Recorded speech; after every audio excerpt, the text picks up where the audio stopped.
This is the story of a man you won't know, 3 veterans and an ancient graveyard in West Sussex. Whenever Britain is fighting a war, the population are massively interested in following it. But as soon as the conflict is over, people lose interest. The stories of that war disappear as the decades go by, as indeed do the stories of those who fought in the war, the heroes of conflict. But here in Bognor Regis, one recipient of the Victoria Cross has been rediscovered. I'm visiting St Mary Magdalene Church, a graveyard full of lives lost to time. But the story of this man, Major General Sir Christopher Teesdale VC, has been rediscovered.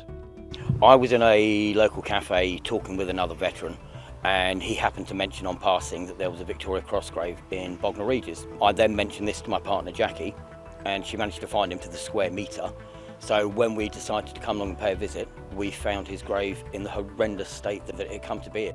With no known family in the UK, the grave had fallen into decay, and certainly Bognor Regis seems to have forgotten about their VC hero. Have you ever heard of Major General Sir Christopher Teesdale? I unfortunately have not. Surprise you to know that he's a Victoria Cross hero who's buried in Bognor? It would. It would, yes. I've never heard of him before. It's nice to know we've got some nice heroes to know, here. Fantastic and good for the town. Everybody should know it. Major General Sir Christopher Teesdale won the Victoria Cross for his incredibly brave actions during the Crimean War and the siege of Kars in Turkey.